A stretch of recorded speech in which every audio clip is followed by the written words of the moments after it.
Gold, trusted gold buyers. మీరు తాకట్టు పెట్టిన బంగారాన్ని విడిపించి ఈ రోజు ఉన్న మార్కెట్ ధరకు కొనబడను.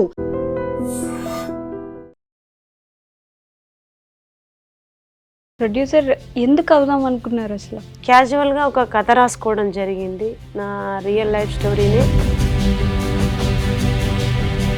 ఎంత ఖర్చు అయిందండి మొత్తం సినిమాకి? కోట్లలోనే అయింది. కోట్లలో డబ్బులు ఎలా అంటే ప్రొడ్యూసర్ అంటే మొత్తం మీరే చూసుకోవాలి. మా ఆయన చాలా కష్టపడ్డాడండి. ఒక రోజుకు 4 లక్షలు పంపించేది నాకు ఇంటికాడ నుండి. నమ్మకం ఉందా తిరిగి వస్తుంది పెట్టిన పెట్టుబడి? చాలా మంచి సినిమా, ఫ్యామిలీ సినిమా. మన ఫ్యామిలీ మీద మనకి ఎంత నమ్మకం ఉంటుంది. మా గురువు గారు ఏం చెప్పినా నిజమే చెప్తారు కదా. ఇప్పటికి కూడా నేను పేపర్ మీద పెన్ను పెట్టి పాట రాసుకోను. కలిగినోరింటికి నన్నిచ్చినావా, కంటి రెప్పల ఒట్లు దంచుతున్నావా, ప్రేమతోటి నాకు పెళ్లి చేస్తే బాబు. కాదండి, ఇవి రియల్ లైఫ్ సిచ్యువేషన్స్ కదా, మీరు ఫేస్ చేసి ఉండరు నాకు తెలిసి. ఇవి ఎవరు ఫేస్ చేస్తే చూసారు ఇవి? అంటే నేను ఫేస్ చేసిన. మరి సారంగధరియా ఛాన్స్ ఎలా వచ్చింది మీకు? అంటే మూవీస్ లో అసలు ఎప్పుడు వచ్చింది? నేను మూవీలో పాడలేదు, కాకపోతే దాన్ని రేలలో నేను ప్రజెంటేషన్ చేయడం జరిగింది. దాని కుడి భుజం మీద కడువా, దాని కుత్తెపు రవికెలు మెరియా, అది రమ్మంటే రాదు రసెలియా. బాగా బాధపడిన సందర్భం, చాలా ఎక్కువ బాధపడిన సందర్భం. ఏ చెట్టుకు అంతే గాలి గాలి అని చెప్పేసి. ఆ పేదరికం అనే ఒక ముసుగు నాలో లేకపోతే నేను ఇన్ని ప్రయత్నాలు చేయకపోతుంటే కావచ్చు. సింగర్ గా ఉన్నప్పుడు చాలా బాగున్నారు. ప్రొడ్యూసర్ అనేది చాలా పెద్ద స్టెప్, మనకు కష్టంతో కూడుకున్నదే, కానీ దాన్ని మనం ధైర్యం చేస్తేనే ఏదైనా ముందుకు వెళ్తామని.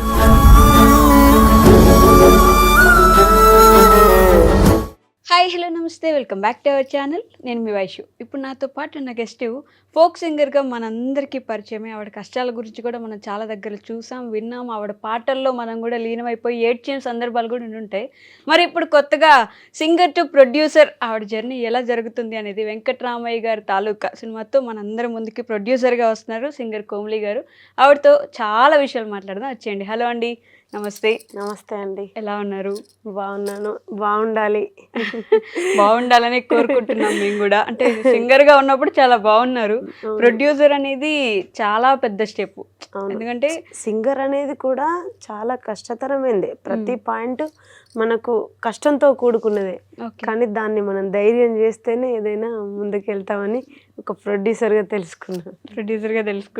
ప్రొడ్యూసర్ అంటేనే అసలు చాలా ఒక స్టెప్ అటు వెళ్ళినా ఇటు వెళ్ళినా భయపడాల్సి వస్తుంది. అవును. ఎలా జరిగింది అసలు ఈ ప్రొడ్యూసర్ జర్నీ?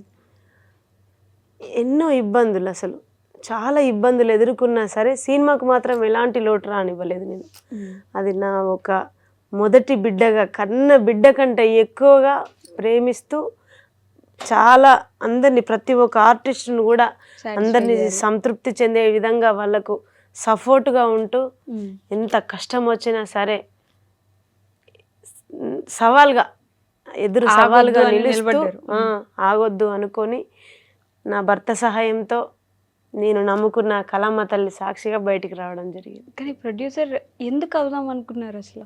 అదంతే ఇక దైవ నిర్ణయం అండి. నేను ప్రొడ్యూసర్ అవుదామని అనుకోలేదు. క్యాజువల్గా ఒక కథ రాసుకోవడం జరిగింది, నా రియల్ లైఫ్ స్టోరీనే. మామూలుగా ఒక చిన్న 10 లైన్లు రాసుకోవడం జరిగింది. దాన్ని ఒక డైరెక్టర్కి చెప్పిననమాట. తను డైరెక్టర్ అని ఈవెంట్లో పరిచయం అయిండు. చెప్పడం వల్ల సినిమా తీద్దామన్నాడు. ప్రొడ్యూసర్స్ వేరే. ఇంకా నేను వెళ్ళిపోయినా, తీద్దామనుకున్న ప్రొడ్యూసర్స్ డ్రాప్ అయిపోయినరు. నేనే ప్రొడ్యూసర్ అవ్వాల్సి వచ్చింది. ఓకే, అంతే. అందుకని మీరు ఇప్పుడు డబ్బులు ఎలా అంటే ప్రొడ్యూసర్ అంటే మొత్తం మీరే చూసుకోవాలి. మా ఊరు వాళ్ళు ఇవ్వడం జరిగింది అన్నీ. ప్రతి రూపాయి నేను బయట నుండే తీసుకొచ్చినాను. నా సొంత డబ్బు అంటూ ఏదీ లేదు. నేను మూవీ స్టార్ట్ చేసినప్పుడు 1 రూపీ కూడా నా దగ్గర లేదండి. అవునా? లేదు. మరి ఏ ధైర్యంతో స్టార్ట్ చేశారు ప్రొడ్యూసర్ అంటే? కథ మీద బలం, నాకున్న పట్టుదల, ఆ నమ్మకం. మా ఊరు జనాలు నాకు ఆ విధంగా సహాయపడ్డారు. మా ఆయన చాలా కష్టపడ్డాడండి. అసలు కనీసం 1 లక్ష రూపాయలు మన చేతికి రావాలంటేనే ఎన్నో ఇబ్బందులు ఎదుర్కొంటాం. వాళ్ళ చేతిలో ఉన్న డబ్బు వచ్చి మన చేతిలో పడేంత వరకు మనకు ధైర్యం ఉండదు. నిజం. కానీ అలాంటిది ఒక రోజుకు 4 లక్షలు పంపించేది నాకు ఇంటికాడ నుండేని. షూట్ జరుగుతూ ఉంటే అనుకోకుండా షూట్ అంతా సెట్ అయిపోయింది, లొకేషన్కి వెళ్ళిపోయినారు ఆర్టిస్టులు అందరూ. అప్పటి వరకు మా దగ్గర 1 రూపీ కూడా లేదు. నువ్వు వెళ్ళు సెట్కి, నేను నీకు రోజువారీగా పంపిస్తానని మా ఊరు వాళ్ళు కూడా అంతే సపోర్ట్ చేసి మా ఆయనకి ఇవ్వడం జరిగింది. పాపం ఆయన ఎన్ని ఇబ్బందులు పడి ఉంటే, ఎన్ని ఆటంకాలు ఎదుర్కొని ఉంటే డబ్బు తీసుకొని మీరు ఇక్కడ నిలబడి సినిమా చేస్తున్నారు. అవును, నిజంగా ఆయనకు నేను ఎప్పటికీ రుణపడి ఉంటా. ఆయన భార్యగా నేను ఈ అందరి తరపున నా కళాభివందనాలు తెలియజేస్తున్నా ఆయనకి. కాదు, ఎంత ఖర్చు అయిందండి మొత్తం సినిమాకి? చాలా పెద్ద మొత్తంలో, పెద్ద మొత్తం కోట్లలోనే అయింది. కోట్లలో అయిందా? వామో. అవును. అంటే నమ్మకం ఉందా తిరిగి వస్తుంది పెట్టిన పెట్టుబడి అని? నమ్మకం ఉందండి, స్టోరీ మీద నమ్మకం ఉంది. చాలా మంచి సినిమా, ఫ్యామిలీ సినిమా. మన ఫ్యామిలీ మీద మనకి ఎంత నమ్మకం ఉంటుంది. మీరు చూడండి, ఇప్పుడు మీరు బయటకు వస్తున్నారు, ఇక్కడ వర్క్ చేస్తారు, వెళ్ళిపోతారు. వీళ్ళందరి మీద కంటే ఇంటికి వెళ్ళగానే మా అమ్మ నాకు వంట చేస్తుంది, మా నాన్న నా కోసం ఏదో చేస్తాడనే నమ్మకం నీకు ఎంత ఉంటుందో. ఫ్యామిలీ సినిమా కాబట్టి నాకు ఫ్యామిలీ మీద చాలా నమ్మకం. ఆ ఫ్యామిలీ సినిమా తీసినందుకు నేను తప్పకుండా మీరందరూ నన్ను గెలిపిస్తారని, నా సినిమా చూసి నన్ను ఆదరిస్తారని నేను మనస్ఫూర్తిగా కోరుకుంటున్నా. ఖచ్చితంగా ఆదరించాలని అనుకుంటాం, కానీ అంటే ఆర్టిస్టులకు డబ్బులు పెట్టాలి, వాళ్ళు కోరుకున్నట్టు వాళ్ళకి అమౌంట్ ఇవ్వాలి. అవును, ఒక రోజు క్యాన్సిల్ అవ్వచ్చు, షూట్ మధ్యలో ఆగిపోవచ్చు. దాన్ని మళ్ళీ ఒక్కరోజు కూడా క్యాన్సిల్ అవ్వనివ్వలేదు నేను. డే అండ్ నైట్ కష్టపడేది. 4:30కి అట్లా లేసేది, ఆర్టిస్టులను చెప్పేసుకునేది. డిపార్ట్మెంట్ మొత్తం నాకు మంచి అంటే మంచి టీం దొరికిందన్నమాట. నా అదృష్టం ఏంటిదంటే నాకు దొరికిన ప్రతి టెక్నికల్గా ఉంటారు కదా, వాళ్ళందరూ మంచి టీం. మంచి చైతన్య అయితే చాలా మంచోడు, మా అసోసియేట్ డైరెక్టరు. ప్రతి మంచోళ్ళకి ఎప్పుడు మంచి జరుగుతుంది అన్నట్టుగా నాకు మంచి టీం దొరకడం వల్ల నేను ముందుకు రావడం జరిగింది. నా ఒక్కదంతే కాదు, ప్రతి ఒక్క ఆర్టిస్టు, ప్రతి ఒక్క టెక్నీషియన్ కష్టపడ్డాడు నా సినిమా కోసం. కానీ నమ్ముతారు మీరు మంచి వాళ్ళకి మంచిగా జరుగుతుంది అని? నమ్ముతాను మేడం, తప్పకుండా. నేను చూసిన కదా, అంటే అసలు నాకేమీ తెలియదు. మీరు ఒక మాట అన్నారు, ఒక సింగర్గానే మీకు తెలుసు, ఒక సింగర్గానే నేను పరిచయం. అలాంటిది ఏమీ తెలియని వ్యక్తిని ప్రొడక్షన్లోకి వెళ్ళి, ప్రొడక్షన్ అంటే ఏంటిదో నేర్చుకున్నా. అక్కడ ఒక మామూలు పల్లెటూరు నుండి ఒక ఆడపిల్ల వచ్చి ధైర్యంగా సినిమా తీస్తూ మనందరికీ అన్నం పెడుతుంది, మనందరికీ జీవితాన్ని ఇస్తుంది. కాబట్టి ఆవిడని మనం నిలబెట్టాలని ప్రతి ఒక్కరు కష్టపడ్డారు. నాకు నా టీం మొత్తం చాలా బెస్ట్ టీం అని చెప్పొచ్చు. ఓకే. సో నేను అసలు అంటే మనం కాన్సెప్ట్లోకి వెళ్ళిపోయి మాట్లాడుకున్నాం, కానీ కోమలి గారు అంటే అందరికీ తెలిసిన, మా ఇంటర్వ్యూ ద్వారా ఖచ్చితంగా తెలియాలి కాబట్టి, ఎక్కడి నుంచి కోమలి గారు మీ ప్రయాణం ఎలా మొదలైంది అసలు?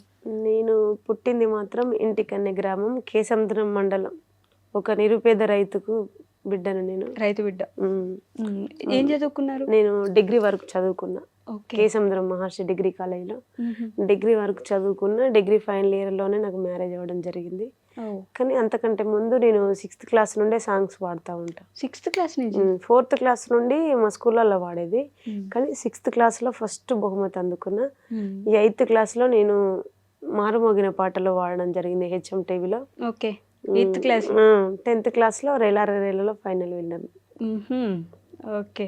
10th క్లాస్కి ఒక రేలారే సింగర్ అయిపోయారు, అది కూడా ఫైనల్ విన్నర్ అయిపోయారు. అవును, ఈ జర్నీలోకి వచ్చేసారు. అవును. కానీ చదువు వదిలిపెట్టలేదు. చదువు వదిలిపెట్టలేదు. అటు ఒక రైతుకు పుట్టిన బిడ్డగా ఒక రైతుకే భార్యనైనా నేను. ఓకే. ఇప్పుడు కూడా నేను వ్యవసాయం చేస్తూనే ఉంటాను మేడం. అవునా? ఎందుకంటే అది మనకు అన్నం పెట్టే అమ్మ, దాన్ని వదులుకుంటే మేము బ్రతకలేము. లవ్ మ్యారేజ్ ఇది? లేదు, అరేంజ్డ్ మ్యారేజ్. Arranged marriage. ఒక అంటే మా అమ్మ వాళ్ళకి మాకు ఒక 75 కిలోమీటర్స్ ఉంటుంది దూరం. కాకపోతే రిలేషన్ పరంగా చూడడం జరిగింది. మా అత్తమ్మ లేదు మా ఇంట్లో, మేమే పెద్దవాళ్ళము. ఆ విధంగా సెట్ అయిపోయింది. ఎవరైనా సింగర్ బ్యాక్గ్రౌండ్ ఉందా? అంటే ఎవరైనా పాడిన వాళ్ళు? మా తాత మంచి కళాకారుడు, మా నాన్న వాళ్ళ తండ్రి, మా అమ్మ కూడా బాగా పాడుతుంది. ఓకే. అక్కడి నుంచి మీకు కూడా ఇట్లా సింగర్ అవ్వాలి అంతే, బ్లడ్ రిలేషనే. సో 10th క్లాస్లో ఇట్లా అయిపోయిన తర్వాత ఇంకా ఈ జర్నీ తీసుకుందామని ఎక్కడికైనా నేర్చుకోవడానికి వెళ్ళారా? లేదు మేడం, అసలు ఎక్కడికి వెళ్ళలేదు. నాకెవరు నేర్పించలేదు, నాకెవరు పాట రాసివ్వరు. ఇప్పటికి కూడా నేను పేపర్ మీద పెన్ను పెట్టి పాట రాసుకోను. అవునా? నా మనసులోనే రాసుకుంటాను, నేను డైరెక్ట్ పాడతాను. ఎక్కడ కూడా నేను చూసుకుంటా అసలు పాడను మేడం. మీరు రాసుకున్న సాంగ్స్ అన్నీ మీరు చేసుకున్నవి ఏదైనా? అంతే. ఓకే. కొన్ని నా వల్ల కాకపోతే పరశురామ్ నాగం అని రాస్తాడు. చాలా బాగా రాస్తాడు అన్నయ్య, మంచి డైరెక్షన్ చేస్తాడు. నేను ట్యూన్ ఇస్తా ఫస్ట్, నేను ఇచ్చిన ట్యూన్ మాత్రమే నాకు రాయాలి. ఓకే, అది ఆ ట్యూన్ కూడా మీకే అంటే అర్థమవుతుందా? అంటే ఎక్కడ నేర్చుకోలేదు సింగింగ్ ఏంటని తెలియదు కదా. కాకపోతే నాకున్న సంపద ఏంటంటే సేకరణ అనే ట్యూన్స్ నా దగ్గర ఉంటాయి. ఊర్లో ఒకప్పుడు అమ్మలు పాడుతుంటే విని నేను వాటిని నేర్చుకొని వాటి ద్వారా ఒక ట్యూన్ రెడీ చేసుకొని మంచి లిరిక్ ఇప్పుడు జరుగుతున్న పరిస్థితులను నేను అనుభవించిన అనుభవాలను ఒక పాట రూపంలో మలుచుకొని పాడతాను. మీదప్పుడు ఒక సాంగ్ వచ్చుండే, పెళ్లి చేసి పంపించినావన్నా నన్ను నాన్న బాపు అని చెప్పేసి ఒక సాంగ్ ఉందండి. పెళ్లి చేసి పంపించిన నేను ఆనందంగా ఉంటాను అక్కడ ఇట్లా అవుతుందని చెప్పి వచ్చి ఏడుస్తా పాడుతుంటారు. ఆ పాట మీకు గుర్తుందా? పాడతారా మాకోసం ఒక 2 లైన్లు?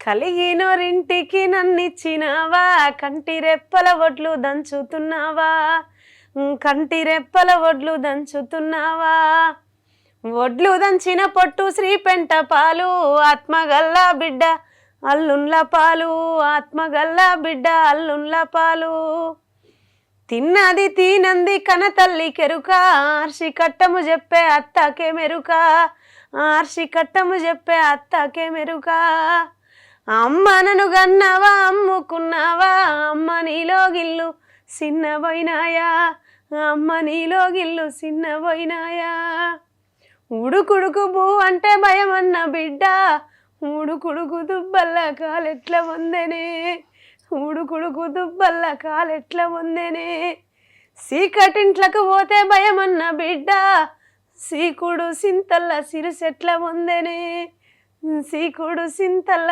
సిరిసెట్ల వందెనే. కాదండి, ఇవి రియల్ లైఫ్ సిచ్యువేషన్స్ కదా, మీరు ఫేస్ చేసి ఉండరు నాకు తెలిసి. ఇవి ఎవరు ఫేస్ చేస్తే చూసారు ఇవి? అంటే నేను ఫేస్ చేసిన. అవునా? నా లైఫ్లో అంటే మాకు అత్తమ్మ లేదు కదా, మాది కొంచెం పెద్ద ఫ్యామిలీ, నేనే పెద్ద కోడల్ని. చిన్నప్పుడు ఎంతో అల్లారు ముద్దుగా ఇంటికాడ ఒక పాపని, నన్ను పేద రైతుకు పుట్టినా సరే నన్ను చాలా మంచిగా సాధిన మా నాన్న. గౌరవంగా అప్పటి నుండి నాకు గౌరవమే అండి, నా పుట్టుకే అది అనుకుంటా గౌరవంగా ఉంది. చిన్నప్పటి నుండి నాకు గౌరవం దక్కిందంటే ఒక సాంగ్స్ ద్వారా, కలమ్మ తల్లి ద్వారానే. కోమలి అంటే ఈరోజు ప్రపంచానికి తెలిసిందంటేనే ఆ కలమ్మ తల్లి ద్వారానే. సో ఇంత పెద్ద కుటుంబంలో పుట్టి అలా కుటుంబంలోకి వెళ్ళాక ఇబ్బంది పడ్డారు. అత్తలేని ఇంట్లో వ్యవసాయం చేస్తూ ఎన్నో ఇబ్బందులు ఎదుర్కొని అట్లా రాయడం జరిగింది. ఓకే, అంతే. నా రియల్ లైఫ్ జీవితాన్ని నేను ఒక పాట రూపంలో మలుచుకున్నా.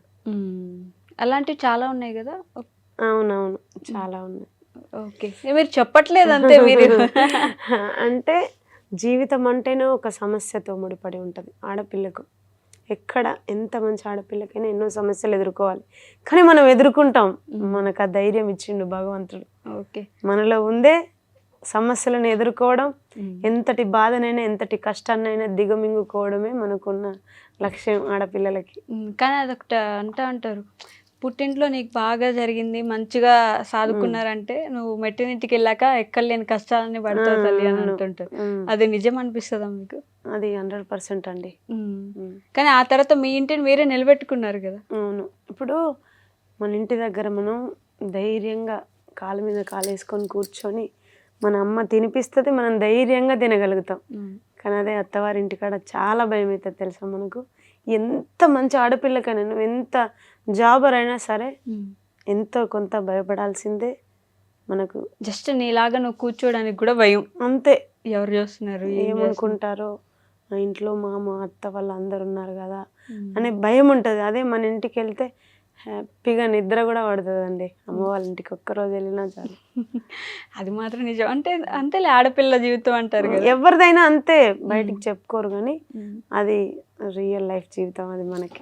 ఇక్కడ ఇలా ఫోక్ సాంగ్స్ పాడుకుంటూ మరి సారంగధరియా ఛాన్స్ ఎలా వచ్చింది మీకు? అంటే మూవీస్ లో అసలు ఎప్పుడు వచ్చింది? నేను మూవీలో పాడలేదు, కాకపోతే దాన్ని రేలలో నేను ప్రజెంటేషన్ చేయడం జరిగింది. అప్పుడు సుద్దాల సార్ ఉన్నారనమాట జడ్జిగా, అశోక్ తేజ గారు. దాన్ని సారంగధరియా అనే పాట లవ్ స్టోరీ సినిమాలో పెట్టడం జరిగింది. ఓకే, దాని ద్వారా నేను బయటకు వచ్చిన. అది మీ సాంగ్ అని చెప్పి బయటకు వచ్చిన. పాడనీయలేదు అని అడిగిన అంతే. ఓకే, పాడనివ్వలేదు మిమ్మల్ని సినిమాలో పాడనివ్వలేదు అంటే నా పాట కదా, నేనే పాడితే బాగుండేదని కొట్లాడిన అంతే. అది మీరు రాసుకున్న పాటని అవును. కొట్లాడినారు అప్పుడు? అంటే ఇంకా అడగడం జరిగింది అంతే. మరి దానికి ఏం చెప్పారు? లేదమ్మా పిక్చరైజేషన్ అయిపోయింది, పాడడం కుదరదు, సెన్సార్ అంతా అయిపోయింది కదా. ఇప్పుడు నాకు తెలుస్తుంది సెన్సార్ అంటే ఏంది, పిక్చరైజేషన్ అంటే ఏంది, అయిపోయినాక కూడా పాడియొచ్చు కదా అని అన్నట్టుగా మాట్లాడడం జరిగింది. కానీ ప్రొడ్యూసర్ స్థానంలోకి వచ్చినాక ఆ సినిమా వెనకాల ఎన్ని బాధలు ఉంటాయి, ఎన్ని ఇబ్బందులు ఉంటాయి, అసలు ఎన్ని ఎదుర్కొని ఇన్ని సినిమాలు ఏ విధంగా తీయగలిగినరు, అసలు ఏ విధంగా బయటకు వచ్చినాయి అనేది నేను చాలా నేర్చుకున్నా. అవునా? అంటే వచ్చే ముందు ఒకలా ఉంటది, వచ్చింది దిగిన తర్వాత ఇంకొకలా ఉంటది. అంతే. సినిమాలో ప్రొడ్యూసర్కు ఉన్న ఇబ్బందులు ఎవరికి ఉండవండి. ఆర్టిస్టులు అంటారా, వస్తారు వాళ్ళ షెడ్యూల్ ప్రకారం చేసుకుంటారు, వాళ్ళ పేమెంట్ వాళ్ళు తీసేసుకుని వెళ్ళిపోతారు. కానీ ప్రొడ్యూసర్ డబ్బులు పెట్టి కూడా ముందు ఇంకా ఎలా ఉంటుందో అనే తపన పడతా ఉంటాడు. సినిమా రిలీజ్ అవ్వాలి, అది వచ్చిన తర్వాత జనాలు ఏమనుకుంటారు, అది ఓటీటీకి వెళ్ళాలి, దానికి డబ్బులు రావాలి, అసలు అవును అదొక ప్రాసెస్ అవుతానే ఉంటుంది. చాలా చాలా ఇబ్బందులు ఎదుర్కొంటారు. దాని గురించి మాట్లాడే ముందు ఎలాగో మీ పాట అప్పుడు పాడనివ్వలేదు వాళ్ళు, మనం పాడిద్దాం, మా కోసం పాడొచ్చు కదా సారంగా. దాని కుడి భుజం మీద కడువా, దాని కుత్తెపు రవికెలు మెరియా, అది రమ్మంటే రాదు రసెలియా, దాని పేరే సారంగదరియా, దాని పేరే సారంగదరియా. దాని ఎడమ భుజం మీద కడువా, దాని ఏజెంటు రవికెలు మెరియా, అది రమ్మంటే రాదు రసెలియా, దాని పేరే సారంగదరియా, దాని పేరే సారంగదరియా.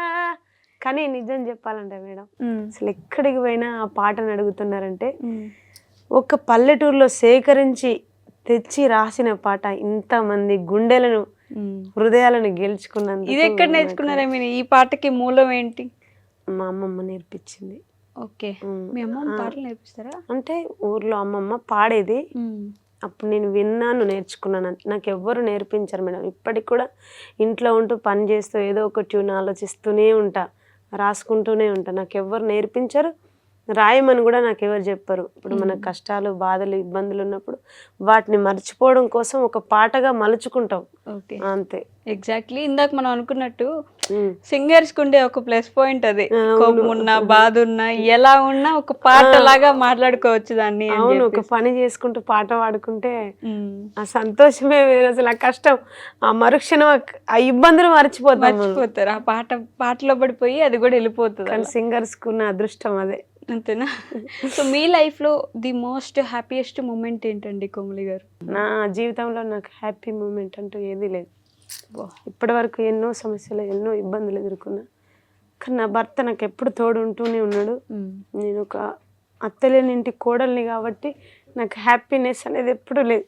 అయ్యో, ఎందుకండి అలా? అత్తలేని కోడలంటే ఇంకా హ్యాపీగా ఉంటారు. ఇప్పుడు కోరుకోవడం కూడా అలానే కోరుకోదండి, అత్త ఉండాలి. ఎన్ని కష్టాలు వచ్చినా సరే, ఎన్ని ఇబ్బందులైనా సరే, అత్తుంటే అది వేరే ఉంటది. అంటే ఇంట్లో మీరే ఇప్పుడు పెద్ద మనిషిలాగా అయిపోతారు కదా. అన్ని సమస్యలు మన మీదే పడిపోతాయి, అన్ని భారాలు మనమే మోయాల్సి వస్తుంది. ఆవిడ ఉంటే ఏది మంచి ఏది చెడు, ఒక మాట అన్నా సరే, మనల్ని కోపగించినా సరే, మన అమ్మ అయితే అంటది కదా, అమ్మ అంటేనే ఓర్చుకుంటాం మనం కూడా. చూడండి, అత్త అంటేనే ఓర్చుకోం. అది నిజం. కానీ ఆవిడ ఎన్ని అయినా సరే ఆ పెద్ద దిక్కు అనేది ఉండాలి ఇంటికి. ఈరోజు మేము మా అమ్మ వాళ్ళ ఇంటికి వెళ్తే మా ఆయన పరిస్థితి ఏందో అని వెంటనే ఆలోచించి రావాల్సి వస్తుంది. అది ఆవిడ ఉంటే మా అత్త ముందులే అనేసి ఆలోచించి ఒక 2 రోజులు అమ్మ వాళ్ళ ఇంటికాడ ఉండాలన్న తృప్తి అనిపిస్తుంది. ఏ విధంగా కాకపోయినా ఇంటికి పెద్ద దిక్కు అత్త అనేది తప్పకుండా ఉండాలి. అది నిజం. మీ మామయ్య గారు లేరా? ఉన్నారు. ఆయన మీరే చూసుకుంటారు? అవును. అంతే కదా. మీకు ఒక తమ్ముడు కూడా ఉన్నాడు బై ది వే? ఉన్నాడు. ఓకే, తను ఏం చేస్తున్నాడు? L&T ఫైనాన్స్ లో జాబ్ చేసుకుంటాడు. ఓకే, సో మీది కూడా మంచి సెటిల్డ్ ఫ్యామిలీ. అవును, ఒక తమ్ముడు, వాడికి 2 కొడుకులు. అమ్మ నాన్న వ్యవసాయం చేస్తారు. ఓకే, ఇప్పటిదాకా ఒక ఆనందకరమైన సందర్భమే లేదు మీ జీవితంలో? లేదు. చిన్నప్పటి నుంచి కూడా నేను చిన్నప్పుడు ఎంత హ్యాపీగా ఉన్నా సరే, అమ్మ నాన్న ఏ విధంగా ఇబ్బంది పడతారు మా కోసం అనేవి చూసిన. ఓకే, మీ అమ్మ నాన్న మిమ్మల్ని చదివించడానికి ఇబ్బంది పడ్డారా? అంటే ఒక నిరుపేద రైతు అసలు ఈ సినిమా తీయడానికి కారణం కూడా అదే. ఉమ్. ఒక మధ్యతరగతి రైతు తను బతుకుతూ తన పిల్లల్ని బతికిస్తూ ఎన్ని ఇబ్బందులు ఎదుర్కొంటాడు. మామూలుగా పల్లెటూర్లలో వ్యవసాయం చేస్తూ వచ్చిన సంపాదన, దానికి పెట్టే పెట్టుబడి, ఇంట్లో పిల్లల చదువులు, చదివించడం ఎందుకులే అని కూడా అనుకుని ఉండొచ్చు వాళ్ళు, కానీ మిమ్మల్ని కూడా డిగ్రీ చదివించారు. ఈ సినిమా చూస్తే కూడా మీకు ఆ తండ్రి పడే వేదన ఎటువంటిదో మీకు తెలుస్తుంది. మీ స్టోరీ అనుకోవచ్చా ఈ సినిమా? అవునండి, మీ జీవితం. ఓకే, అనుకోవచ్చు తప్పకుండా. ప్రతి ఒక్కరి జీవితం అది. ఇంకా చూసిన ప్రతి ఒక్కరు ఏదో ఒక సీన్కి ఏదో ఒక దానికి కనెక్ట్ అవుతారు మీరు తప్పకుండా. ప్రతి ఒక్కటి మిమ్మల్ని కనెక్ట్ చేస్తుంది. ఇప్పుడు చాలా అప్పులు ఉంటాయి కదా మీకు కోమలి గారు, బయట అంటే నిద్ర లేస్తే మీకు అప్పులే వస్తుంటాయి మైండ్లో కూడా. ఎలా భయం అనిపించట్లేదా? ఈ అప్పులన్నీ ఎలా తీరుస్తాను నేను? అసలు ధైర్యం ఉంది, ఈ సినిమా తప్పకుండా హిట్ అవుతుంది అనే ధైర్యం ఉంది. ప్రజలు వెళ్తారు, ఫ్యామిలీ సినిమా కదా, తప్పకుండా ఆదరిస్తారని నమ్మకం ఉంది. ఆదరించాలి, ప్రతి ఒక్కరు నన్ను నిలబెట్టాలి. ఒక నిరుపేద రైతుకు పుట్టిన బిడ్డను వచ్చి ఇంతటి సాహసం చేసి సినిమా ఇండస్ట్రీలో అడుగుపెట్టి కోమలి క్రియేషన్ అనే బ్యానర్ నిలబడుతుందా లేదా అని అనుకున్న తరుణంలో దాన్ని నిలబెట్టుకొని రిలీజింగ్ దాకా వచ్చాను. కాబట్టి మీరందరూ తప్పకుండా నన్ను ఆదరిస్తారని నేను మనస్ఫూర్తిగా కోరుకుంటున్నా. తెలుగు ప్రేక్షకులు ఎక్కడున్నా మీరందరూ ఈ ఆడబిడ్డ చేసిన ప్రయత్నాన్ని గెలిపిస్తారని, మీ ఇంటి బిడ్డగా అనుకుంటారని నేను అందరినీ కోరుకుంటున్నాను. ఖచ్చితంగా జరగాలండి. అండ్ అలానే ది మోస్ట్ సాడెస్ట్ మూమెంట్ ఏంటి మీ లైఫ్లో? బాగా బాధపడిన సందర్భం, చాలా ఎక్కువ బాధపడిన సందర్భం? చాలా ఉన్నదండి. అంటే ఇంకా కొన్ని సందర్భాలల్లో ఒక పేదింటి బిడ్డకు ఇంత బాధలు ఉంటాయా? డబ్బు ఉన్న వాళ్ళది ఒకలాగా, లేని వాళ్ళది ఒకలాగా. అంటే ఒకటి ఉంటుంది, ఉన్న చెట్టుకు ఏ చెట్టుకు అంతే గాలి అని చెప్పేసి. అలా ఉంటుందా? మనమంటూ ఆ స్థానంలో ఉండాలి, నిలబడాలి అనే కసితోనే ఏదో ఒకటి చేయాలనే ప్రయత్నం. ఆ పేదరికం అనే ఒక ముసుగు నాలో లేకపోతే నేను ఇన్ని ప్రయత్నాలు చేయకపోతుంటే కావచ్చు. ఏమంత కష్టం వచ్చింది మీ కింద నుంచి? మీరు చాలా కష్టపడ్డాను అంటున్నారు. అంటే ఇంట్లో సమస్యలు అంతే. ఇంకా కన్నా భర్త చాలా మంచోడు. మీ హస్బెండ్ మంచివాళ్ళు కాకపోతే మీరు ఈరోజు సినిమా తీసి ఇక్కడ కూర్చొని ఉండేవాళ్ళు కాదులేండి. అంటే చాలా కష్టపడ్డాను అంటే ఏంటి ఆ కష్టం అని తెలుసుకోవాలని ఉంటుంది కదా అందరికీ. కానీ ఇక కొన్నిటి కారణాలు ఉండవు, కొన్ని చెప్పలేని కూడా ఉండొచ్చు అంతే. బట్ నిజంగా ఒక ప్రొడ్యూసర్ అయిన తర్వాత సినిమా ఇండస్ట్రీ ఎలా ఉంటుందంటే, మీరు మొత్తం సినిమా తీసేసిన తర్వాత కూడా అది రిలీజ్ చేయడానికి కూడా మీకు ఇబ్బందిగానే ఉంటుంది. ఒక రిలీజ్ డేట్ కోసం పెద్ద సినిమా ఉండకూడదు, ఆ రోజులో ఇంకెవరిది సినిమా ఉండకూడదు, మన సినిమానే ఉండాలి, ఈ సినిమా ఈ డేట్లో పెట్టకూడదు, అందరూ ఒప్పుకొని ఆ సినిమా రిలీజ్ అవడం అంటే తలకాయ ప్రాణం తొక్కొస్తా ఉంటుంది. చూసుంటారు కదా, ఎలా ఉండింది అసలు ఈ జర్నీ? అలాంటి సిచ్యువేషన్స్ ఎదుర్కొన్నా. కాకపోతే ఈ ప్రైమ్ షో వాళ్ళు హనుమాన్ సినిమా ప్రొడ్యూసర్ నిరంజన్ రెడ్డి గారు, మేము థియేటర్లు ఇస్తాము, డిస్ట్రిబ్యూటింగ్ చేస్తాము, అమ్మ నువ్వు ధైర్యంగా మంచిగా చాలా జాగ్రత్తగా థియేటర్లు ఇచ్చేంత వరకే మా బాధ్యత, పబ్లిక్ రావడం నీ బాధ్యత అని చెప్పిండ్రు. చాలా కష్టమమ్మా, దేనికైనా ప్రతి రూపాయి ఎంతో కష్టపడి తెచ్చుంటావు కాబట్టి చాలా జాగ్రత్తగా తీసుకోవాలి, నువ్వు మంచి ప్రొడ్యూసర్ అవ్వాలి అని చెప్పడం జరిగింది. థియేటర్లకు జనం రావడం అనేది ఎవరు ఆపలేరు. సినిమా బాగుంది అని ఎవరి నోట్లోంచైనా వచ్చింది అంటే 100 నెగిటివ్ రివ్యూలు వస్తున్నా సినిమా బాగుంది అని ఎవరైనా చెప్పుకుంటున్నారు. కానీ సినిమా చాలా బాగుంది మేడం. అయ్యో, మన నాన్న అంటే ఎంత ఇష్టం. ఒక నాన్న మన వెనుకాల ఎంత కష్టపడుతున్నాడు. తను జీవితం అంతా గడిచిపోయిన చివరి క్షణం కూడా నా పిల్లలకు నేను ఏదో చెయ్యాలి అనే తండ్రి కోరుకుంటాడు. కాబట్టి వాళ్ళు ఉన్నప్పుడు మనకు వాళ్ళ విలువ తెలియదు, వాళ్ళు లేనప్పుడే మనం అన్నీ తెలుసుకుంటాం. కాబట్టి వాళ్ళు ఉన్నప్పుడే వాళ్ళను మనం చాలా జాగ్రత్తగా చూసుకోవాలి. మనం ఎంత బిజీగా ఉన్నా కూడా ఏదో ఒక రోజు మన తల్లిదండ్రుల కోసం మనం కేటాయించాలి. మనం కూడా ఒకప్పుడు అమ్మా నాన్నలమే అవుతామని ఆలోచించి మన తల్లిదండ్రులను గౌరవించాలి, మన కుటుంబాన్ని గౌరవించాలి, మన సంస్కృతిని గౌరవించాలి అని తెలియజేసే ఒక సినిమాని ఈ వెంకటరామయ్య గారి తాలూకా ఒక ఆడపిల్ల యొక్క కన్నీటి కథ కూడా ఈ సినిమాలో ఉంటుంది. ప్రతి ఒక్క ఆడపిల్లను టచ్ చేస్తుంది ఈ సినిమా. ఓకే, మీ ఆర్టిస్టుల గురించి చెప్పండి. మీ సినిమాలో ఆర్టిస్టులు ఉన్నారు కదా. అందరూ చాలా బాగా యాక్ట్ చేసిండ్రు. దివిజ గారు కానీ, హీరో మురళీధర్ గౌడు, సుధా మేడం గారు, సత్యశ్రీ గారు, గౌరీ, జీవన్ ప్రియ, ప్రతి ఒక్కరు చాలా మంచి యాక్టింగ్ చేసిండ్రు. హరీష్ టెక్కలి, ప్రతి ఒక్కరు. ఆయన పేర్లు చెప్తున్నారు. చరణ్ మ్యూజిక్ డైరెక్టర్ కూడా చాలా మంచి మ్యూజిక్ ఇవ్వడం జరిగింది. లిరిక్స్ కూడా తనే ఇచ్చిండు. ఒక ఫోక్ సింగర్ అయ్యండి వచ్చి ఇంత కష్టపడుతుంది కాబట్టి. మీరు పాడుకోలేదా మీ సినిమాలో ఒక్క పాట కూడా? లేదు. అరే అదేంటి? కొన్ని ఉంటాయి ఇంకా, అంతే. అంతేనా? సినిమా అన్నప్పుడు అన్నీ మనకు అనుకోగా ఉండవు, వాటికి అనుకోగా మనం మారిపోతూ ఉండాలి. సినిమా అంటేనే అంత. అంటే కానీ మీరు ఫస్ట్ ఫోక్ సింగర్ కదా, ఆ ఫోక్ ని దాంట్లో పెట్టాలని ప్రయత్నించలేదా? ఆల్రెడీ పాట పెట్టిన కలిగినోరిల్లు పాటని కంటికి రెప్పోలే అని రాసి పాడడం జరిగింది. బాగుంటది. మీరే పాడినారా? లేదు, వేరే వాళ్ళు పాడి. అదే ఎందుకు? అది నేను పాడితే కూడా ఇంకా బాగుంటుందని, కాకపోతే ఆడియో పరంగా ఆలోచించడం జరిగింది. కానీ ఒకసారి నేను ఆ పాట పాడతాను, మా సినిమాలోది కాబట్టి. పాడండి.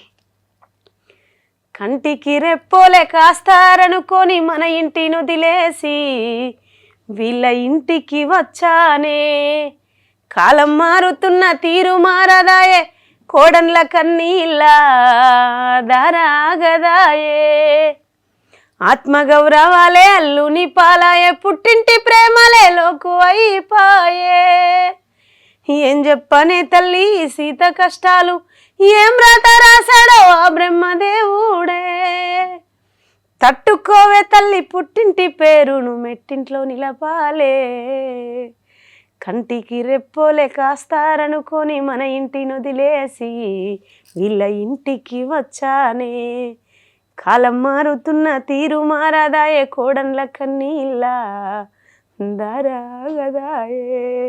కానీ నిజంగానే ఏదైనా అవగానే లేదా మనం ఆడపిల్ల సర్దుకోవాలి, ఆడపిల్ల కాబట్టి సర్దుకోవాలి. ప్రతిదీ అసలు మనకి ఆడపిల్ల అనే పేరు ఎందుకు పెట్టిండో, ఆడపిల్ల అంతే, ఆడపిల్లని చేసేసిండు, అక్కడికి పంపించేస్తాడు. కానీ అక్కడ పిల్ల కూడా కాలేం మనం, అది వాళ్ళ ఇది వీళ్ళు. ఎవరి పిల్ల ఎవరి ఇంటికి పరిమితం కాలేం మనం. మన పేరుకే మన ఆడపిల్ల. ఇక్కడ పుట్టిన అమ్మ నాన్న కొంత వయసు వచ్చేసరికి వేరే వాళ్ళ ఇంటికి పంపిస్తారు. అక్కడ కూడా వాళ్ళ బిడ్డం కాదు మనం, ఇంటి కోడలి మాత్రమే. అక్కడ కూడా మనకు ధైర్యం ఉండదు, అధికారం ఉండదు. ఇక్కడ అధికారం ఉండదు, ఇక్కడ ధైర్యం ఉండదు. కానీ మన ధైర్యం మనదే, మనకంటూ ధైర్యం ఉంది, మనకే మనం స్ఫూర్తి, అంతే. మనం లేకుంటే వీళ్ళు ఎవరు లేరు. అది కదా, అది నిజం. అది గుర్తించుకోవట్లేదు. అంటే ఆడపిల్ల కాబట్టి సర్దుకోబో, ఆడపిల్ల అమ్మ తప్పదు, సర్దుకోపో, తప్పదు అని అంటారు. తప్పదు. కానీ ఇప్పటికి అవి తప్పట్లేవు. ఇంత టెక్నాలజీ వచ్చినా కూడా ఆడపిల్లలకు జరిగే ఇబ్బందులు, అరాచకాలు అసలు తగ్గిపోవట్లేవు, ఎక్కడ తగ్గట్లేవు. ఆడపిల్లకి రక్షణ లేదు.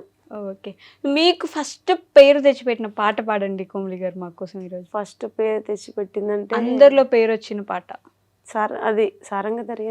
అది మీది అంటే ఆ సినిమా వచ్చిన తర్వాత వచ్చింది. అప్పుడు కూడా ఆ పాట వచ్చింది. తర్వాతకి ఈ మధ్యలో యూట్యూబ్లో బాలంతరాల అని ఒక పాట పాడడం జరిగింది.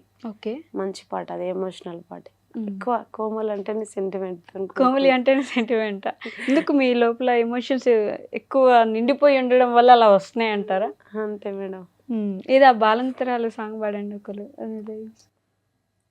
బయలెల్లు బయలెల్లవమ్మ బాలంతారాల బయలెల్లు, బయలెల్లు బయలెల్లవమ్మ బాకి నీకు తీరినదమ్మా, ఎవరయ్యా మీరెవరయ్యా అర్ధరాత్రి వేళ స్వామి, ముక్కు పచ్చాలారలే స్వామి, పసిముఖము చూడలే స్వామి, నా అందాలు అగ్గిల గాలినవే, నా నిందలు ఊరిలో కలిసినవే, నా బంధాలు బొందల గప్పినవే, నా వందలు మన్నుల కలిసినవే, కట్టుకున్న పెనిమిటి స్వామి కలిసి ఉంటే నిందెల స్వామి, ఒట్టు వేసి ఒప్పుకున్నాడే జంట నన్ను వీడనన్నాడే. ప్రతి దాంట్లో అంటే యమధర్మరాజులు వచ్చి తీసుకుపోతా అంటారన్నమాట.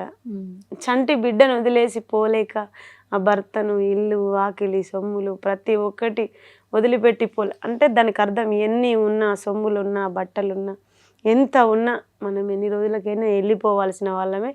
ఆ యములు వచ్చినాక ఎవ్వరు ఆపలేరు. మీ గోల్ ఏంటి కోమల్ గారు ఫైనల్గా? నాలో ఎంతో కొంత మంచి ప్రకృతి సంపద దాగి ఉంది. నా మనసుకు అది తెలుసు. దాన్ని నేను ప్రజలకు పంచాలని, నా ద్వారా మంచి ప్రకృతి సిద్ధమైన పాటలు, పల్లె మట్టి వాసనలు, మంచి మంచి ఇంకా ఈ సినిమా మంచి హిట్ అయితే ఇంకో మంచి పల్లె ప్రేమ కథతో మంచి అద్భుతమైన మూవీతో మీ అందరి ముందుకు తప్పకుండా వస్తాను. నాలో ఉన్న సంపద అది సమాధి అయిపోకూడదు. నాలో ధైర్యం లేదు, వెనక బలం లేదని అనుకోవద్దు. ఇప్పుడు ఆ బలం వచ్చింది, ధైర్యం వచ్చింది. ఇన్ని రోజులు ధైర్యం లేకపోయినా, బలం లేకపోయినా నాలో ఉన్న ఈ పల్లె సంస్కృతికి పంచాలని ఒక పాట రూపంలో ముందుకొచ్చిన. ఇక ముందు కూడా అంతే పద్ధతిగా మంచి కుటుంబ విలువలను తెలియజేసే మంచి ప్రేమ కథా చిత్రంతో మళ్ళీ మేము ముందుకు వస్తాం తప్పకుండా. కోమల్ గారు ఖచ్చితంగా అంటే ఒక రైతు బిడ్డగా ఇక్కడ దాకా వచ్చి ఇన్ని కష్టాలు పడి సినిమా తీసుంటారు. నేను కూడా మనస్ఫూర్తిగా కోరుకుంటున్నాం ఈ సినిమా హిట్ అవ్వాలని చెప్పేసి. ఇలాంటి సినిమా ఇంకొకటి తీసే ధైర్యం కూడా మీకు పెరగాలని. అలానే అయితేనే కదా ధైర్యం వచ్చేది. ఎగ్జాక్ట్లీ. ఇప్పుడు జూలై 17న థియేటర్కి వెళ్ళి ప్రతి ఒక్కరు 17th, 18th, 19th నన్ను గెలిపిస్తే తప్పకుండా నేను నిలబడతానండి.